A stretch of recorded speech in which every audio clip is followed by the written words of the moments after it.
Well so what's up guys and welcome back to my channel. तुम्ही सगळे म्हणत असाल ही काय दख्खनचा राजा श्री ज्योतिबांचा फोटो दाखवत आहे, तर आज या पूर्ण व्हिडिओमध्ये मी ज्योतिबा देवांचं पूर्ण वैशिष्ट्य त्यांचं मंदिराचं दर्शन देणार आहे। तर चला, अष्टभैरवामधला एक भैरव बादल भैरव, केदारनाथाचे मुख्य स्वरूप बाळ भैरव। मम्मी मला सांगायला आणि मी मम्मी कशी सांगायला तसं मी तुम्हाला सांगायला गाईज। आणि आज पालखीचा दिवस आहे आणि पालखी प्रदक्षिणेला जात आहे आणि हे असं इकडनं ज्योतिबा मंदिर मध्ये इकडे आल्यानंतर ना हे आपले पुजारी कामधेनू कापूर लावायला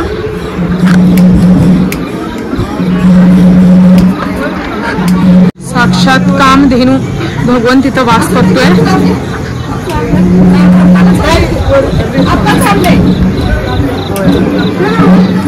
आणि कामधेनू पासून पुढलं दर्शन म्हणजे मनोभावी भक्ती केली की कामदेवी प्रसन्न होते अशी सांगालत मम्मी।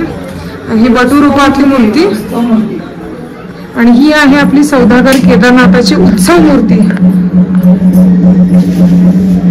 जी उत्सवात वापरली जाते, पालखी सोहळ्यामध्ये ही वापरली जाते। ही जुनी उत्सव मूर्ती आता नवीन केलेली आहे, ती पालखी ठेवलेली आहे। ही जुनी उत्सव मूर्ती असं मंदिर आहे हे, त्यासाठीच इथे लिहिलंय बघा श्री ज्योतिबा उत्सव मूर्ती। आणि हे सगळं आणि हे पूर्वीच्या काळची इथे कोरलेली सूर्यचंद्र आणि ही केदारनाथाची बटू रूपातली मूर्ती ही फ्रेम करून लावले इथं, कारण की लोकांना कळायला पाहिजे म्हणून। ह्या मंदिरापासून बाहेर आल्यानंतर इथं आहे एक छोटंसं गणपतीचं मंदिर, पूर्वीच्या काळाचं मंदिर आहे हे। प्रत्येक देवी देवतांना स्थान आहे इथं, त्यामुळं हे बजरंग बली हे गंड भैरव आजा पाठीमागे सुवर्ण भैरव हे बघा। आणि असं मंदिरात गाईज आत आल्यानंतर ना हे आहे सुवर्ण भैरव, त्यानंतर ना हे रामाची मूर्ती आहे, नंदी आहे इथे नंदी हे नंदी आणि हा नंदी हे शिवा आणि नंदी बरोबर समोर शिवा राम हे राम आणि गणपती मंदिर पुढे महादेव आहे आणि हे महादेव आहे आणि पुढे सुवर्ण भैरव आणि हे सुवर्ण भैरव। असं अद्भुत हे मंदिर आहे। एका मंदिरातच 4-5 देवांचा निवास आहे।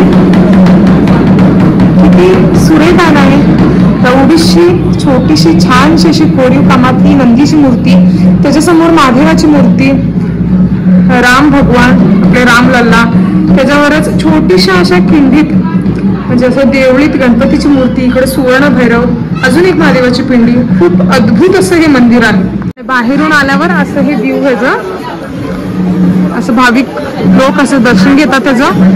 खूप सुरेख असं श्री रामेश्वर मंदिर म्हणून ज्योतिबाची थोडी माहिती दिली तिथं आणि हे असं मंदिर आणि त्याच्यासमोरच पालखी ठेवण्यासाठी ही जागा।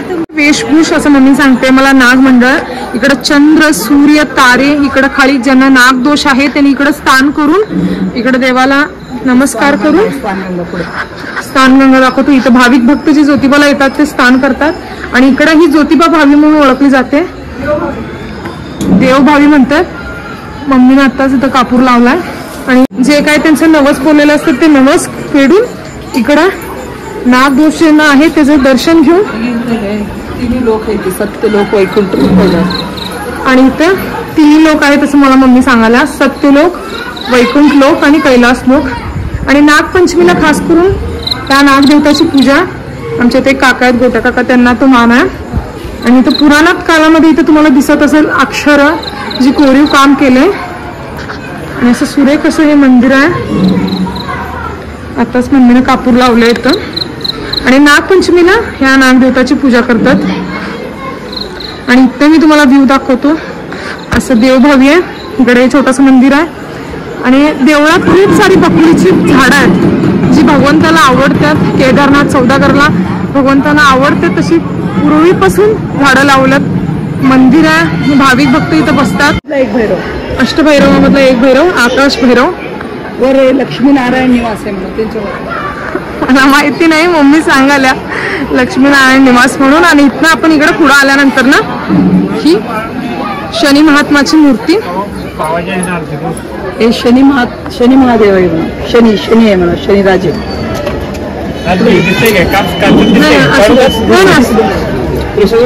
शेजारी गुरु असल्यामुळे नम्रतेने हात जोडून येतो. शेजारी काळभैरी देवस्थान असल्यामुळं नम्रतेच्या भूमिकेत म्हणजे दोन्ही हात जोडून असलेला हे शनी मंदिर आहे. असं कुठं पण नसतं, पण हे अद्भुत आहे ज्योतिबावरचं. आणि ते तुम्ही बघू शकता देवाचे जे काही स्तोत्र आहेत ते इथे लावलेले आहेत. हे असं मंदिर आहे. भाविक भक्त दर्शन घ्यायला येत असतात. खूप अद्भुत असं असे मंदिर बघायला फार कमी भेटतात. तर चला. आणि याचं वैशिष्ट्य म्हणजे गुरु शिष्याचं नातं. कुठल्याही मंदिरात जावा तुम्ही, शनी मूर्ती अशी नसते, पण साक्षात काळभैरवांचा निवास इथं वर असल्यामुळे बाजूलाच शनी मंदिर ही जी मूर्ती आहे ती नम्रतेच्या भूमिकेमध्ये आहे, त्यामुळे फार वैशिष्ट्य आहे. महाकाळ भैरव साक्षात केदारनाथचे भाऊ म्हणणारे काळभैरी देवस्थान आणि आपले पुजारी देवाच्या पालुका ठेवल्यात. भाविक लोक दर्शन घेत असतात. आज पाडव्याचा दिवस असल्यामुळं दिवाळीच्या निमित्तानं लाखो भाविक भक्त ज्योतिबावर येत असतात. सटवाई देवी म्हणते, त्याचं दर्शन तुम्हाला इथून मिळतं.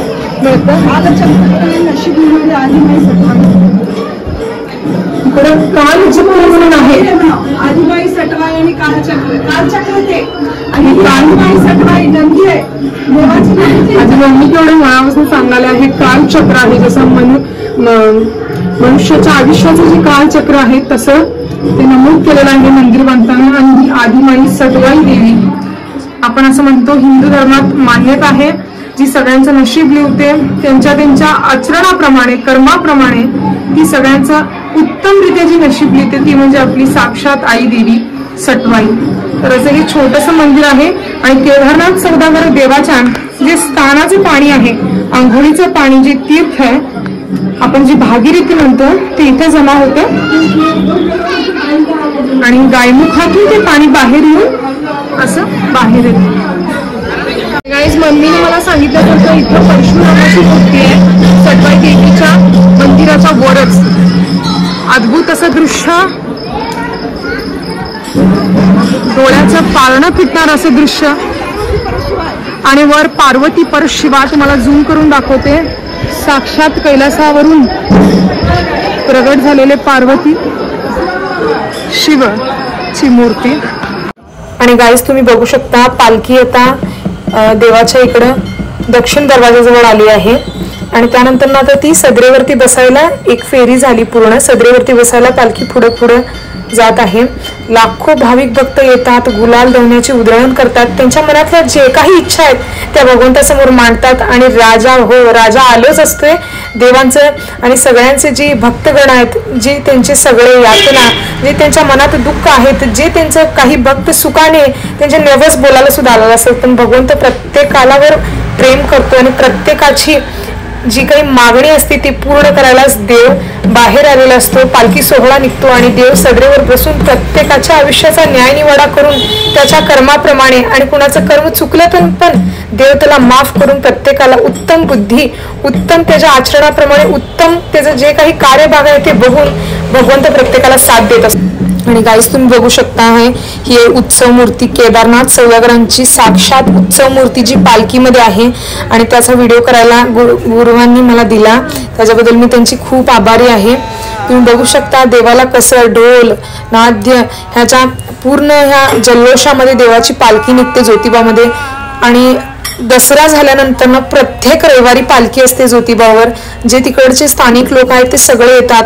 आणि ज्यांना जमेल तसं लोक बाहेरून ज्यांचं कुलदेवत आहे आणि ज्यांचं नसेल ते पण साक्षात केदारनाथ सौदागरांना बघायला, त्यांचं फक्त ह्या डोळ्यानं त्यांचं फक्त एक दृश्य बघायला, देवाचं फक्त दृश्य बघायला लोक खूप लांब लांब आले असतात. बघू शकता तुम्ही लोकांचा उत्साह, लोक कसं गुलाल उधळाल्यात. छोट्या मुलांपासून ते मोठी माणसं एवढी उत्सुक असतात. प्रत्येक जण गुलाबाच्या फुलासारखं त्या देवाच्या सोबत त्या पालखी बरोबर येत असतात. आणि आता तुम्ही बघू शकता पालखी सदरेवर बसायला, म्हणजे साक्षात केदारनाथ सदरेवरती बसायला चालल्यात. आणि तुम्ही बघू शकता प्रत्येक जण आतुरतेने वाट बघत आहे, कधी पालखी सदरेवरती बसेल, कधी आपण भगवंताचं दर्शन घेऊ. प्रत्येकाला दर्शनाची ओढ लागली आहे, कारण की प्रत्येक जणाला तिकडे पालखी जवळ जाऊन दर्शन घेण्याचा लाभ मिळतो. आणि पालखी बसली रे बसली म्हटले की लोकांचा असा लोंडाच लागतो. सगळेजण येऊन दर्शनाला तिकडे गर्दी करतात आणि पुजारी गणपण सगळेजण प्रत्येकांना व्यवस्थित दर्शन व्हावून प्रत्येकाच्या कपाली गुलाल लावून त्यांची जे काही मनोकामना आहे ती करून, त्यांना जे काही फूल असेल द्यायचं असेल ते देऊन, गुलाल खोबरं देऊन, प्रत्येकाला व्यवस्थित आशीर्वाद देऊन मग प्रत्येक जणांचं व्यवस्थित दर्शन झाल्यानंतर प्रत्येक जण मग लाईनीतनं येऊन त्यांना कसं घडेल तसं येऊन आशीर्वाद घेत असतात. आणि इथं तुम्ही बघू शकता मम्मी पण गुलाल लावून घ्याल्या आणि तीच माझी इन्स्पिरेशन आहे म्हणू शकता तुम्ही. कारण की मी प्रत्येक वेळी येते ज्योतिबाला आणि असं वाटत असेल करायचं आहे, व्हिडिओ करायचा, पण मम्मीनं मला ह्यावेळी सांगितलं तू प्रत्येक वेळी ती सगळं व्हिडिओ करतेस, हे का करतेस तू. मग मम्मीच्या सांगण्याप्रमाणे मी भगवंताचं व्हिडिओ करायला घेतलं. आणि खरंच माझी मम्मी खूप सपोर्टिव्ह आहे. ती आहे म्हणून मी आहे आणि आज जे काही पण मी आहे फक्त तिच्यामुळे आहे. खरंच मला सांगायला खूप अभिमान वाटतो की माझ्या आईच माझी इन्स्पिरेशन आहे आणि तिच्यामुळेच मी हे सगळं करू शकली आहे आजपर्यंत.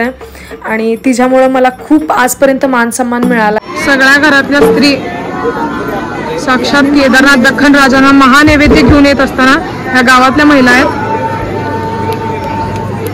दिननित्य जेव्हा पालखी असते, विशेष दिवस असतो, तेव्हा दख्खनच्या राजाला ह्या घरातून नैवेद्य पुरणपोळीचा जे काय असेल ते सगळं पंचपक्वान घेऊन येतात. खरंच कौतुक आहे यांचं.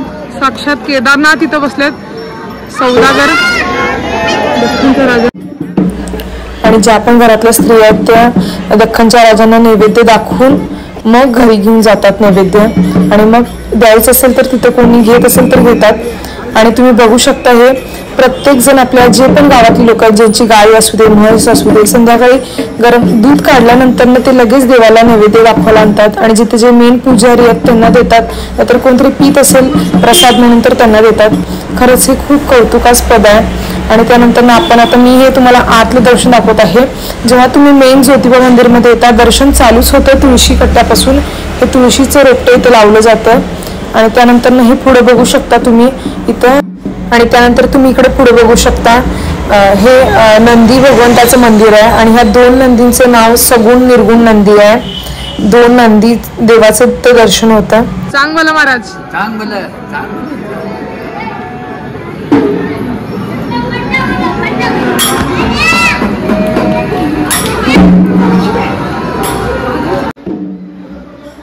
आणि या उंबरट्यापासून पुढे गेल्यानंतर इथं महादेवाच्या 3 पिंड्या आहेत, त्याचं दर्शन घेऊ शकता तुम्ही. ज्योतिबा मंदिरपासून त्या 2 नंदीचं दर्शन झाल्यानंतर इथं महादेवाचं दर्शन होतं.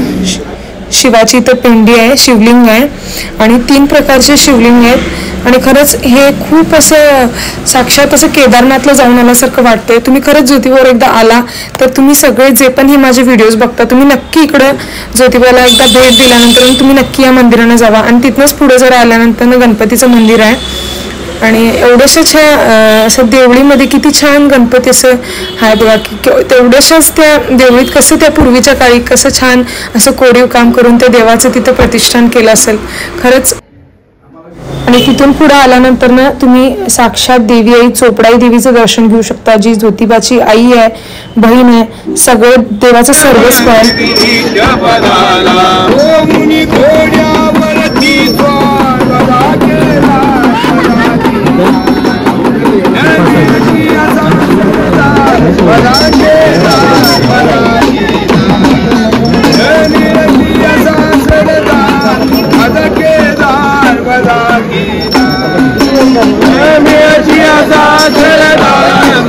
तुमच्या सगळ्यांच्या मनात प्रश्न आला असेल हे काय, हे ज्योतिबावर तोफ उडवली जाते आणि हेच तोफची तयारी करत आहे.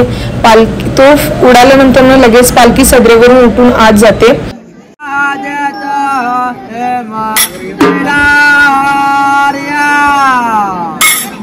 Yeah.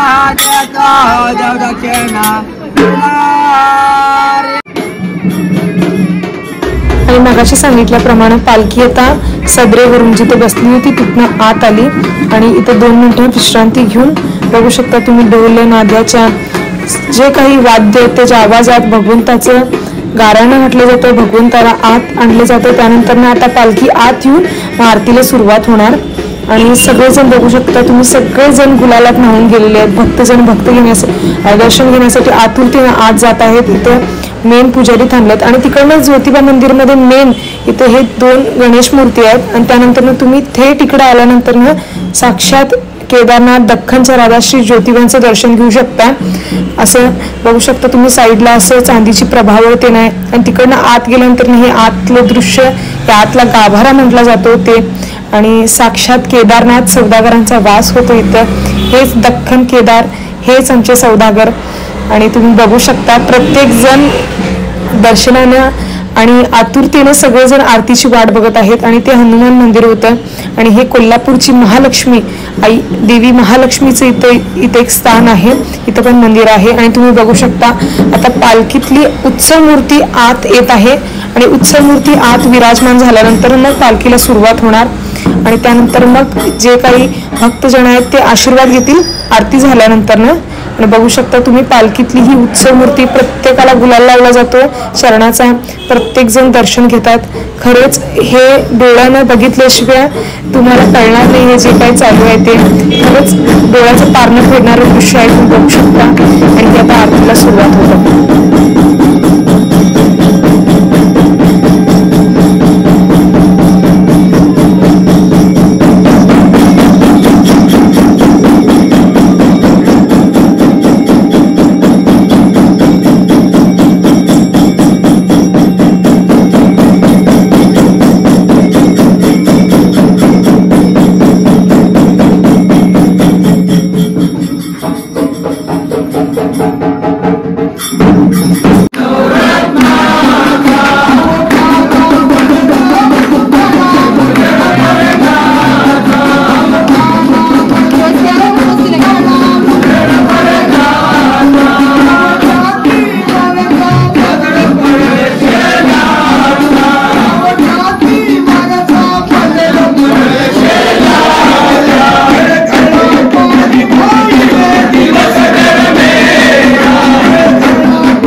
आणि आरती झाल्यानंतर आम्ही इकडं माईलेखी आलो. हे दत्ताचं मंदिर आहे ज्योतिबावर. उत्तर दिशेला तुम्ही पायऱ्या खाली उतरून आला की दत्ताचं मंदिर उजवीकडेच लागतं आणि हे काळभैरीची आरती आणि हे काळभैरीचं मंदिर आहे बघू शकता तुम्ही.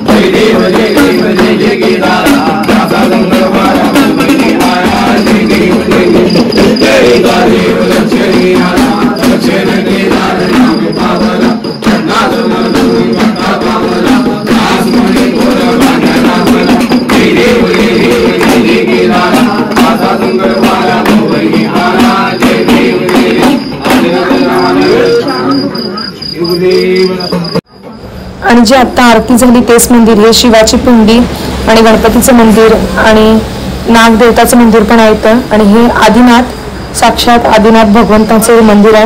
आणि पुढे देवाचे ज्योतिबा देवाचं जे मंदिर आहे त्यांचे जे श्रेष्ठ भक्त नावजी बुवा ज्यांनी देवाकडे मागणी मागितलं होतं की तुमच्या चरणाजवळ मला जागा द्या भगवंता, हे देवाचे चरण आणि त्यांचे हे जागा. आणि तिथेच ही देवी आई चोपडाई देवी म्हणून पण एक देवीचं एक मंदिर आहे छोटंसं.